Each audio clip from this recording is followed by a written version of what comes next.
Bapak Ibu dan Saudara, saya lihat di sini ya saya memang mencoba membagi dua karena katanya kan sore anak muda dan bisa berinteraksi langsung kepada jemaah. Makanya saya membedakan PPT untuk perenungan firman Tuhannya. Walaupun inti dan maknanya hampir sama sebetulnya. Bapak Ibu, Alkitab menggunakan domba dan gembala untuk menggambarkan manusia dengan Allah. Kita lihat ya, manusia dengan Allah digambarkan, kita domba-dombanya Allah, sedangkan Allah adalah gembala kita. Itu diungkapkan baik di Mazmur ataupun dikatakan Tuhan Yesus sebagai gembala yang baik bagi kita. Namun kemudian saya mau berpikir gitu ya, ada begitu banyak hewan gitu ya, kenapa sih yang diambil domba?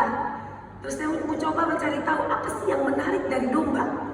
Nah, yang menarik dari domba minimal 3 yang saya catat gitu ya. Yang pertama adalah domba itu mengenali suara gembalanya. Jadi bisa kebayang ya kalau mungkin dikasih nama gitu ya, siapa namanya ya, nanti kepanggil nama orang gitu ya. Sekarang kadang-kadang nama hewan dengan nama orang beda-beda tipis gitu ya. Nah, bisa dipanggil apalah gitu ya, oh dia akan muncul, oh itu nama aku dipanggil. Dan domba itu tahu gitu, oh ini suara dari gembala saya, dia kenal. Yang kedua yang tidak kalah menarik adalah Bapak Ibu, domba itu bergantung penuh pada gembala. Jadi dia sangat bergantung penuh pada gembala. Karena memang domba itu adalah hewan yang tidak berdaya, gitu ya. Jadi dia tidak berdaya kalau tanpa sang gembala. Makanya kalau tadi kita lihat sepintas di Mazmur 23 yang sudah dinyanyikan tadi, kan si gembala bilang, iya menuntun aku. Kita pergi ke padang rumput yang hijau, kita pergi ke ini ya, kemana, maksudnya ke air yang tenang. Nah, dan waktu ada satu artikel yang saya baca cukup menarik. Jadi ketika rumput-rumput itu sudah nggak ada, domba nggak punya tuh berpikir, ke rumput tetangga yuk, gitu ya. Dia akan menunggu gembalanya untuk kembali menuntun dia kemana arahan dari sang gembala. Itu yang kedua. Yang ketiga adalah domba itu menuruti perintah gembalanya. Makanya bahkan ketika domba itu mau dibawa ke pembantaian, ya udah dia pasrah, dia ikut saja. Bisa saja karena memang saking percayanya kepada sang gembala. Nah, itulah sebabnya saya pikir iya ya, kalau kita lihat ya, satu, apakah kita memang sebagai domba mengenali suara gembala kita? Kedua, bergantung, apakah bisa manusia hidup tanpa sang pencipta? Nggak bisa kan ya, benar ya? Kalaupun kita ngerasa melewati hari-hari kita, oh bisa kita lewati, misalnya kita kaya, kita punya duit, percayalah ketika orang mau mati, tidak satu orang pun bisa membeli hidup itu dengan uang. Jadi dengan kata nggak bisa. Kita sangat bergantung dengan Tuhan kita. Ada hal yang, karena kadang-kala gitu ya, kecanggihan teknologi, mulailah muncul orang-orang yang berpikir, halah kita nggak percaya Tuhan, kita nggak butuh Tuhan. Tapi ada seorang ateis, filsuf Jerman, dia berkata, tidak ada Tuhan, tidak butuh Tuhan.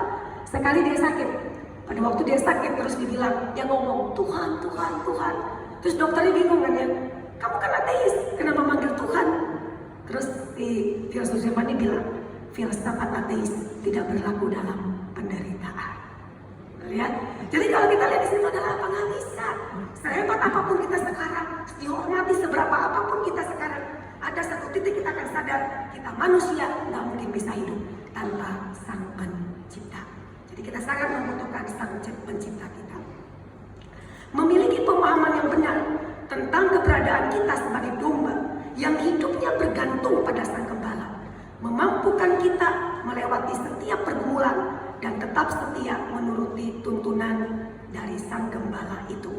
Jadi ketika kita punya pemahaman yang benar, keberadaan kita sebagai domba, gitu ya, kita hidup bergantung kepada sang gembala, karena itu yang akan menolong kita, memampukan kita melewati pergumulan. Karena apa Bapak Ibu, pada waktu kita percaya kepada Tuhan Yesus, nggak menjamin hidup kita aman-aman saja. Betul ya? Nggak ada jaminan bahwa hidup kita aman-aman saja. Nah kemudian kita lihat lagi bahwa kita membutuhkan tuntunan sang gembala. Terus bagaimana pemahaman yang benar itu? Ada 3 renungan. Yang pertama adalah kesadaran menjadi domba adalah pilihan sang gembala. Jadi kita lihat dulu ini ya, kita mesti melihat bahwa kita bisa menjadi anak Tuhan, kita bisa menjadi Kristen, kita bisa percaya kepada Kristus. Itu adalah istilahnya pilihan dari Tuhan sendiri. Makanya Yohanes 15 ayat 16a berkata, bukan kamu yang memilih aku, tetapi akulah yang memilih kamu. Ya, oke. Betul ya? Oke, terima kasih ya. Kok beda ya? Oke lah, apa sorry ya. Saya lihat dulu sedikit. Iya, berbeda. Ini yang kedua. Oke, nggak apa-apa ya. Saya ada 2 PPT saya WA-kan ya. Oke, terima kasih. Saya lanjutkan saja ya, Bapak Ibu ya. Karena ini memang ada beda ya, ada beda. Kalau yang kedua jauh lebih singkat waktunya ya, karena saya banyak nanti interaksi dengan jemaat. Jadi yang ini agak lebih panjang sebetulnya, lebih banyak penjelasannya. Oke, nggak apa-apa. Nah, bukan kamu yang memilih aku, tetapi akulah yang memilih kamu. Jadi kita sadar di situ. Dan situasi yang terjadi pada saat itu adalah tadi kita sudah baca. Pertama, saat tiba hari raya penabisan Bait Allah di Yerusalem. Jadi ada suatu acara gitu ya. Terus Yesus berjalan-jalan di Bait Allah di Serambi Salomo. Terjadilah percakapan orang Yahudi dan Tuhan Yesus. Tadi kita sudah baca ya, dia bilang, ayo kalau memang Mesias ayo, kan gitu ya. Seakan-akan minta semacam buktikanlah, akuilah. Kita tahu sekali kalau andaikan tiba-tiba mungkin Tuhan Yesus bilang aku adalah Tuhan, bisa saja itu menjadi alat bagi mereka untuk berkata, wah ini mengucap Allah. Karena kan mereka sangat menghargai Yahweh, itu Yehova itu sangat mereka hormati dan gak akan sembarangan untuk menyebut nama Tuhan. Itulah sebabnya tadi saya katakan bahwa Tuhan yang memilih kita, Tuhan yang menolong kita untuk bisa mengaku atau percaya kepada Dia. Jadi Tuhan yang memilih, dan ayat 26 dari Yohanes 10 berkata, tetapi kamu tidak percaya karena kamu tidak termasuk domba-dombaku.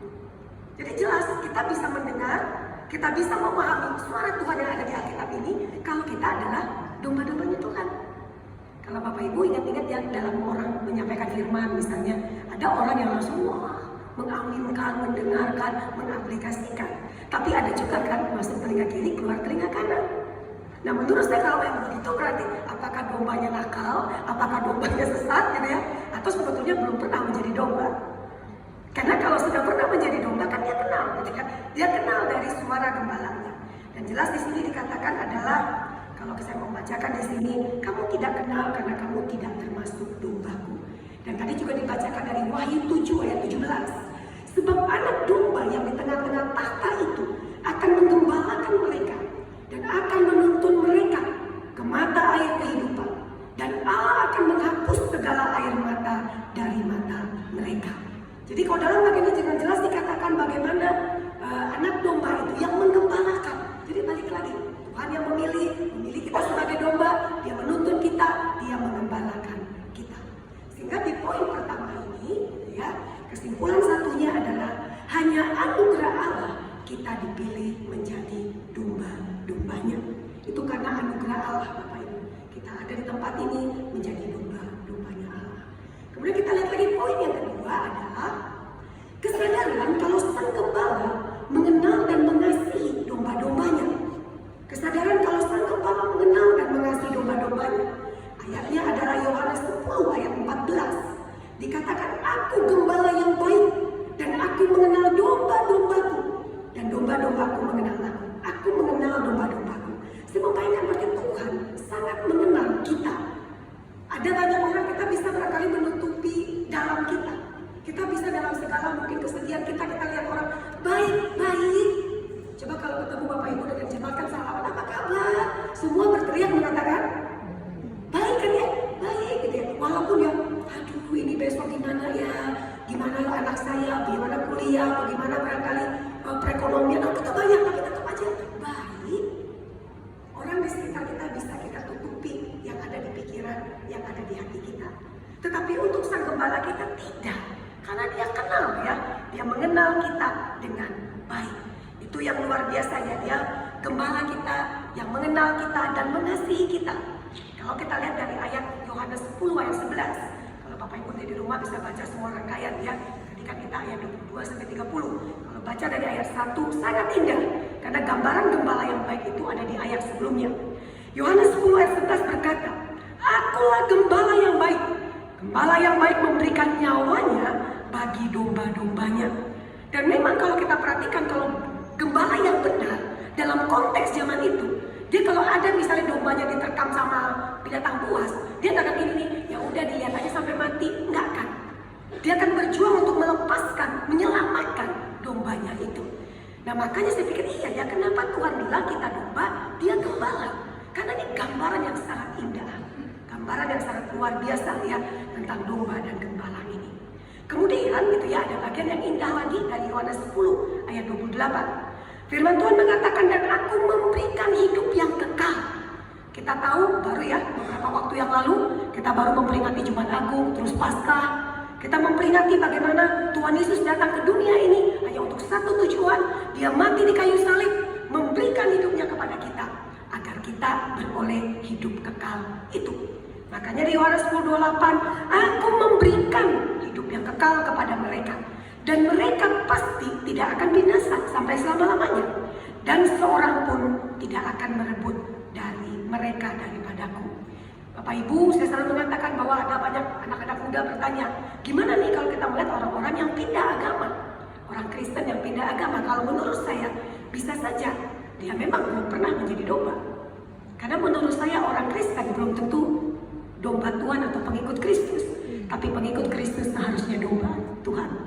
Seharusnya, orang Kristen belum tentu pengikut Kristus, tetapi pengikut Kristus seharusnya Kristen. Orang beragama Kristen bisa pindah, bisa saja. Tapi kalau dia pengikut Kristus, sekali dia diselamatkan, seharusnya keselamatan itu tidak akan hilang daripadanya. Dia bisa lari, dia bisa mundur, dia bisa barangkali saya katakan menjauh dari sang gembala. Tapi saya percaya sekali Roma 8 berkata, sekali kita diselamatkan, tidak akan ada apapun atau siapapun yang bisa memisahkan kita dari kasih Allah. Jadi itu penghiburan kita. Maka di sini dikatakan dalam ayat 28 ini, memberikan hidup yang kekal, dan tak seorang pun bisa merebut kita, termasuk pergumulan dan penderitaan hidup. Jadi kalau dalam kondisi sekarang ada banyak pergumulan penderitaan hidup kita, kalau kita betul-betul sudah menjadi dombanya Tuhan, kita akan tahu bahwa oke Tuhan, aku nih tahu Engkau mengenal aku, Engkau mengasihi aku, Engkau tahu kapasitasku. Firman Tuhan berkata, ujian yang kau alami tidak akan melebihi kekuatanmu. Berarti ketika kita merasa sudah begitu berat, bukankah kalimat yang harus kita katakan adalah, Tuhan gak melebihi kekuatan saya kan? Ya udah dijalani gitu ya. Karena apa? Jangan pernah kita membandingkan permasalahan atau pergumulan kita dengan orang lain dengan kita. Kalau kita bandingkan dengan orang lain, orang kapasitasnya Tuhan kasih tiap orang berbeda. Ya, ada orang yang barangkali, saya ingat sekali Bapak Ibu seorang mahasiswa di kampus ya, itu waktu COVID, dia bilang, Bu Ida doakan papa saya kena COVID. Oke siap nak, kita doakan. Waktu itu yang Delta kalau saya nggak salah ya, yang cukup banyak membawa pulang orang ke surga ya, kalau percaya Tuhan Yesus ya. Nah kemudian oke nak, 3 hari kemudian, Bu Ida papa saya pergi. Papa kan, oh iya ya, turut beruang dia, nanti kalau kamu pengen ngobrol sama Bu Ida boleh ngomong-ngomong. Terus dia bilang lagi, Bu Ida ternyata mama saya kena. Jadi setelah papanya, mamanya ternyata kena juga. Terus kami berdoa, terus saya sampai berdoa sama Tuhan, Tuhan jangan ambil Tuhan, cukup 1. Saya merasakan sekali, saya dari kecil tanpa apa gitu ya. Jangan Tuhan ambil dua-duanya, rasanya gak adil Tuhan. Ini saya yang bukannya, maksudnya dia bukan adik kandung saya, bukan, tapi rasa kayak Tuhan jangan hancurkan imannya. Ya sampai berapa hari, Bu Ida mama saya dipanggil Tuhan. Mau kasih ayat apa Bapak Ibu? Mau kasih ayat apa? Mau kasih ayat segala perkara dapat kutanggung di dalam Dia yang memberi kekuatan kepadaku. Mau kasih ayat rencana Tuhan indah bagimu, Roma 8 ayat 28. Mau kasih ayat apa? Selain saya cuma berkata, saya tidak tahu, tapi yang saya tahu, Tuhan punya banyak cara mendampingi kamu. Selesai. Terus saya bilang lagi, mau jam berapa saja, mau tengah malam kayak kamu butuh ngomong, saya siap datang ketemu sama kamu. Setelah 2 minggu, 3 minggu saya lupa, baru dia datang ke ruangan saya. Waktu itu saya masih full timer ya. Saya sekarang tidak full time di Universitas Ciputra Bapak Ibu. Saya cuma mengajar saja sebagai dosen di sana, dosen agama, dan untuk S1 online itu saya ngajar untuk Pancasila. Jadi tidak full timer. Dulu saya full timer di kemahasiswaan. 2022 saya resign. Ya, saya resign sebagai full timer. Jadi saya cuma mengajar saja. Tapi waktu itu saya masih full time kan, itu kan masih 2021 2020 tuh kan ya, Covid yang parah-parah itu. Dia datang ke ruangan saya sudah pikir gini, saya sudah siapkan tisu, siapkan air, terus saya pikir gini, aduh nanti ngomong awalnya apa ya gitu ya, mau nyanyi kah dulu, aduh gimana, terus dia duduk di depan saya. Dia duduk, terus dia tersenyum. Saya pikir gini, oh apakah pergumulan hidup membuat dia semakin tidak jelas kan gitu kan ya? Karena kok kan Tuhan, papa mama nggak ada. Terus dia lihat saya dan dia berkata kepada saya, intinya adalah dia ngomong gini Bapak Ibu, Bu Ida, Tuhan sudah mengambil papa mama saya percaya. Tuhan yang akan menjadi papa mama bagi saya. Mungkinkah itu bisa diucapkan oleh orang yang tidak mengenal Tuhannya dengan baik? Sampai sekarang dia sudah lulus, karena waktu itu dia semester akhir. Terus saya bilang kayak gini, saya rasa kalau bukan karena Tuhan, tidak mungkin pernyataan itu keluar dari mulutmu. Di situ saya belajar apa Bapak Ibu? Berarti Tuhan tahu kapasitas kita kan?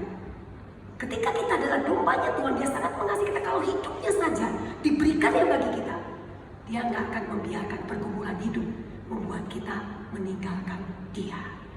Oke, mungkin ada pergumulan, Tuhan kenapa? Tapi di satu titik saya percaya Tuhan bisa membawanya kembali kepada kita, dibawa Tuhan kembali kepada dia. Kesimpulan yang kedua berkata bahwa Tuhan Yesus sebagai gembala yang mengenal kita, berarti mengetahui semua hal yang kita alami dan kita butuhkan.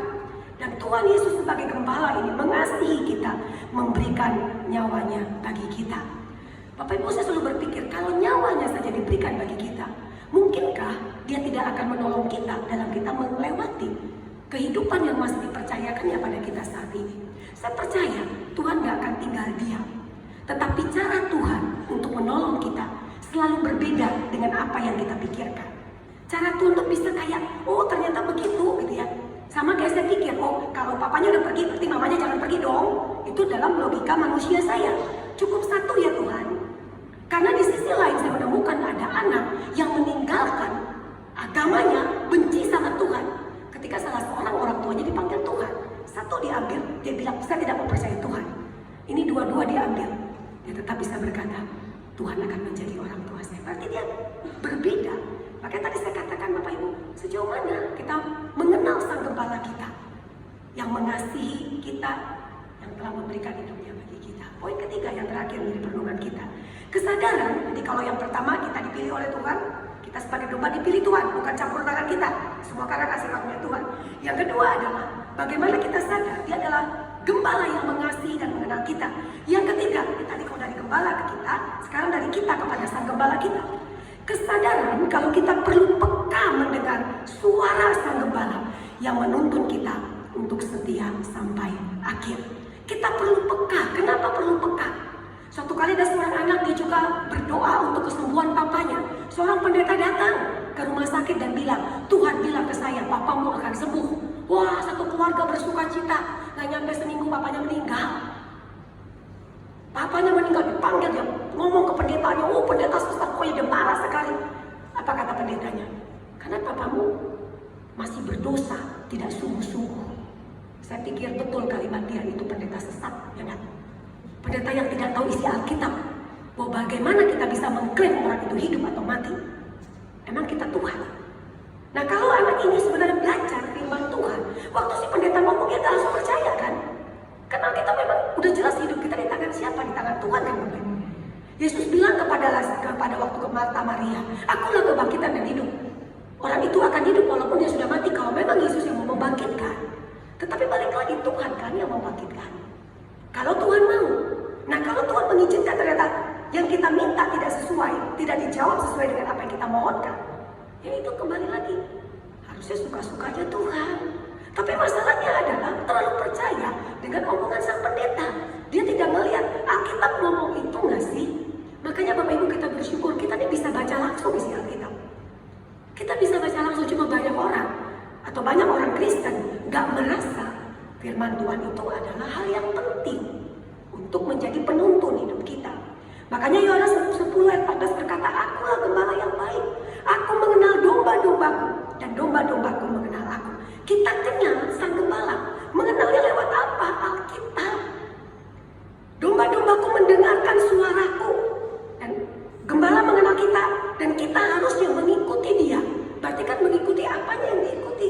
Yang diikuti adalah firman Tuhannya. Kan balik ke situ lagi. Jadi misalnya Bapak Ibu, saya bayangkan kayak gini ya. Ingat kita waktu masih kecil diajarkan berdoa sama orang tua. Kan selalu berdoa, kalau mau ini kamu doa dulu. Kalau takut Tuhan, saya takut gitu ya. Kita mengajarkan konsep kalau ada apa-apa berdoa sama Tuhan. Tapi ada konsep kedua yang kita tidak pernah ajarkan, bahwa jawaban doa itu ada 3. Iya, tidak, tunggu. Sehingga dari kecil dia berpikir, oke Tuhan, di kepala anak itu akan berpikir, oh, kalau kita berdoa dengan sungguh-sungguh, maka Tuhan akan jawab. Jawaban Tuhan itu akan sesuai dengan apa yang diminta. Sehingga ketika dia remaja atau masuk ke pemuda, dia meminta sesuatu, bahkan dia ngerasa yang dimintanya itu adalah hal yang wajar, yang penting dalam hidupnya. Ketika Tuhan bilang tidak, dia akan begitu marah dan kecewa sama Tuhan.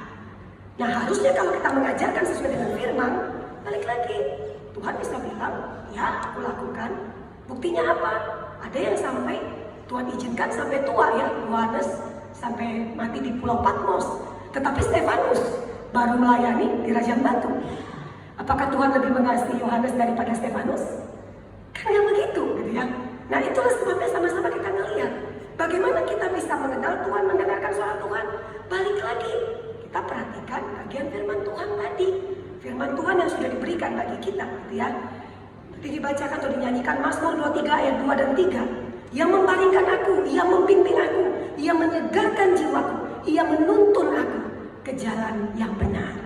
Jadi dalam kita melewati beragam kondisi kehidupan kita yang tidak menentu saat ini, sejauh mana firman ini yang harusnya menjadi penuntun kita. Menjadi kayak pengarah, oke lah Tuhan, ya oke Tuhan masih berat Tuhan, tapi aku percaya Tuhan bahwa Engkau sanggup menolong saya.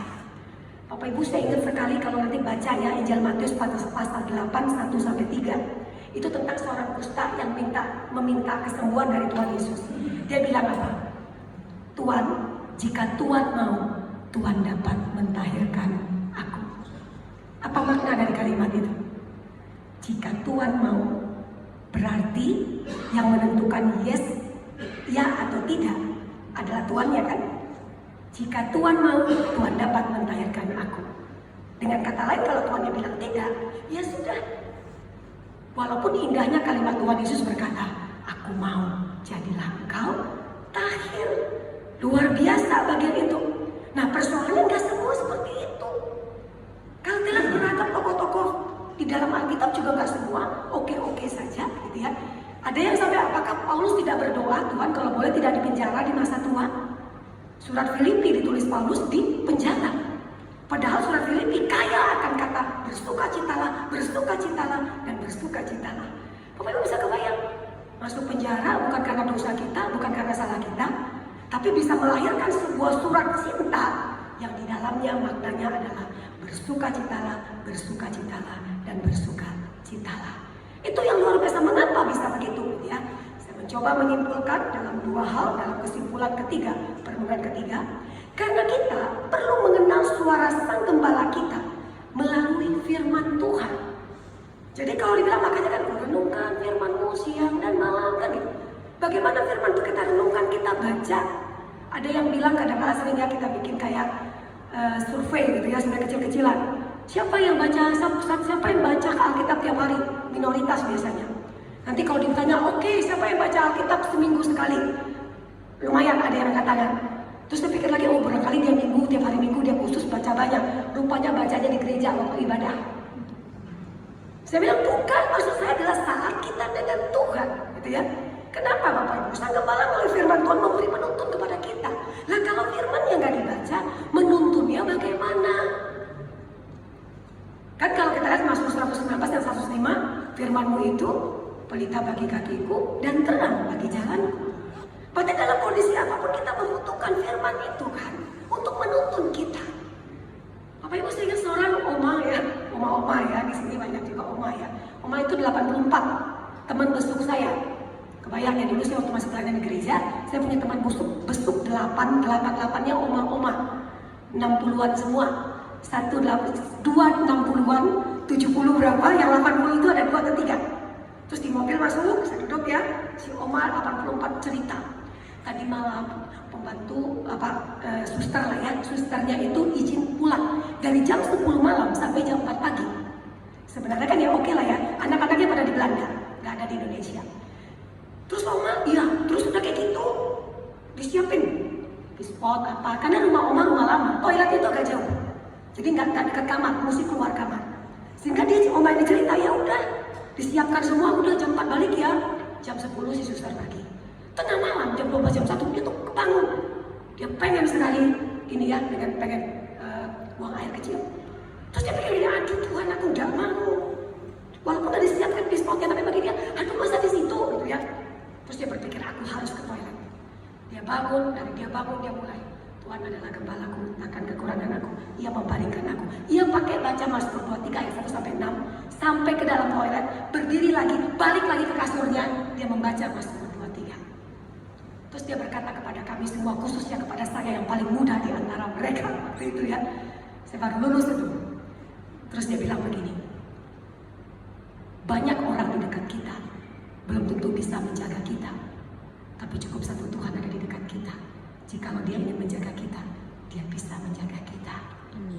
Makanya dikatakan Mazmur 23 ayat 1, Tuhan adalah gembalaku, takkan kekurangan aku. Atau dalam terjemahan lain berkata, Tuhan adalah gembalaku, itu cukup bagiku. Atau dalam terjemahan lain berkata, Tuhan adalah gembalaku, saya gak butuh yang lain. Itu menunjukkan apa Bapak Ibu? Tuhan cukup menjadi gembala kita. Dan apa yang ingin disampaikan oleh Sang Gembala ada di Alkitab. Oke, pergumulan tetap ada, tapi apa yang dikatakan firman Tuhan? Damai itu di dalam kita. Dia akan memberikan damai sejahtera dalam situasi yang tidak damai. Tapi diberikan damai itu bagi kita. Karena kita adalah domba-dombanya Tuhan. Bapak Ibu dan Saudara, sejauh mana kita rindu baca firman Tuhan. Mungkin hari ini tidak terlalu berbicara. Mungkin suatu waktu akan berbicara. Percayalah, firman itu yang akan menjadi sumber kekuatan kita melewati ketidakpastian hidup ini. Mari kita berdoa.